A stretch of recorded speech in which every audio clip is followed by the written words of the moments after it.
Artora vous propose 3 minutes d'art.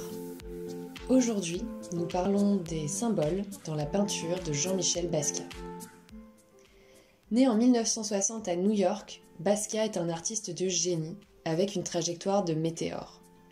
À 22 ans, il expose dans le monde entier et meurt 5 ans plus tard, laissant derrière lui une œuvre inachevée. Il n'est pas toujours facile de comprendre l'œuvre de Basquiat, qui mélange les influences et les références de la Renaissance au jazz, de la culture de la rue à l'histoire de l'art. Ce ne sont pas des œuvres qu'on contemple, mais des œuvres qu'on décode. Prenons quelques exemples. On peut commencer par la lettre S, qui est omniprésente dans tout son travail. Il s'agit du S de same old shit, en français, toujours la même merde. C'est la première signature qu'il adopte quand il commence, à 16 ans, à graffer les murs de Manhattan. Autre signe récurrent chez Basquiat, ses couronnes à 3 pointes, un symbole traditionnellement associé à l'aristocratie, qui est détourné pour évoquer l'autorité artistique, que ce soit la sienne ou celle de figures qu'il admire. Ici par exemple, Charlie Parker, un célèbre saxophoniste de jazz, désigné par les lettres CPRKR. Mais cette couronne peut devenir une couronne d'épines, référence directe au martyre du Christ. Elle illustre l'idée selon Basquiat qu'avec la gloire vient le sacrifice. On retrouve ce symbole sous une autre forme dans l'œuvre In Italian de 1983.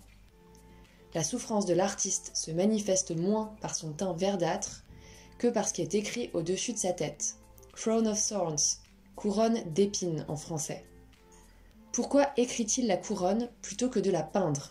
Jean-Michel Basquiat aimait, autant que le sens des mots, leur aspect visuel.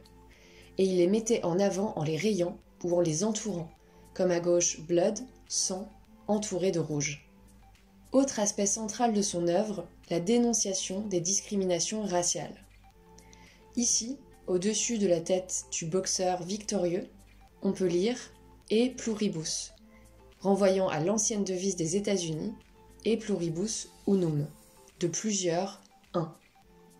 Mais ici, unum, l'unité, a disparu. Cette œuvre s'intitule Per capita, par tête. À gauche, Basquiat met justement en lien des États américains avec leurs revenus par tête. Ainsi, on voit que l'Alabama, un État majoritairement noir, est bien plus pauvre que la Californie.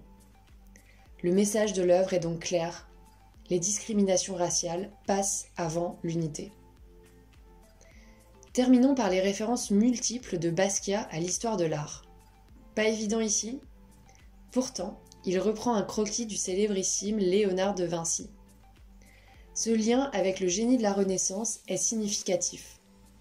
Basquiat considérait que l'art moderne était mort et qu'il était l'artisan d'une renaissance de l'art contemporain. Cette œuvre intitulée Riding with Death, chevaucher avec la mort, a souvent été vue comme une prophétie. Basquiat se serait représenté lui-même dans une course vers le néant, une interprétation qui rendit ce tableau emblématique de sa mort et nourrit son mythe. À demain!